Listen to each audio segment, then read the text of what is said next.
তো গাইস আশা করি আপনারা সকলেই ভালো আছেন। আমি একটা ধাঁধা এবং ভূতের গল্প বলতে চাচ্ছি যে আমি বলতে চাচ্ছি যারা ভূতুড়েকে বিশ্বাস করতে চাও না, ভূতকে বিশ্বাস করতে চাও না, তাদেরকে নিয়ে বলছি। কি বলছি শুনুন।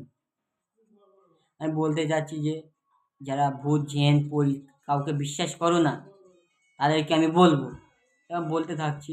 তো গল্পটা শুনুন। আমার গা এখনো শিগগিরই উঠছে বলার আগে। আমি বলতে চাচ্ছি যে আমি এখন এক জায়গায় গিয়েছিলাম।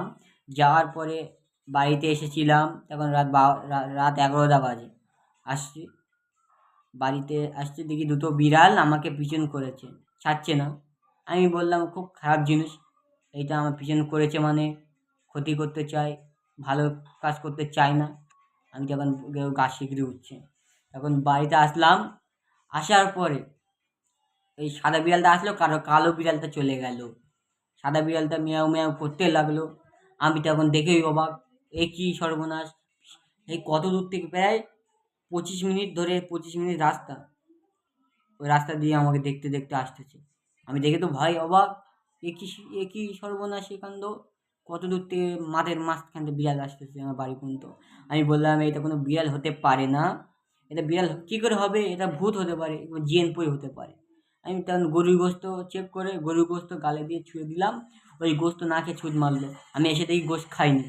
আমি বললাম ওইটা কোনো ভূত, পেতনি, জিন হতে পারে। আমি কথাটা ঠিক বললাম কি ভুল বললাম কমেন্ট করে জানাবেন। আর একটা কথা বলি, যারা বিড়াল দেখবেন রাস্তাঘাটে, ওই বিড়ালকে বলবেন রাত্রিবেলা, কিংবা বলবেন আপনি জিন পরি হলে চলে যাও, জিন পরি হলে চলে যাও, জিন পরি হলে চলে যাও।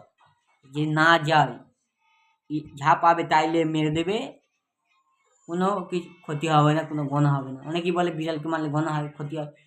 বিড়াল হলেও মরে যাবে, বিড়াল হলেও গোনা হবে না, কিচ্ছু হলেও কিচ্ছু হবে না।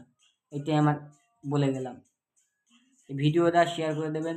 ভূত, অবশ্যই ভূত থাকে, অবশ্যই জিন থাকে, এরকম ভিডিও আমি আপনাদের সম্মুখে তুলে ধরব। একটাই কথা বলি ভাই, ভিডিও করছি ঠিক আছে, কিন্তু সাবস্ক্রাইবার তো বেশি হচ্ছে না, করে দেবেন প্লিজ।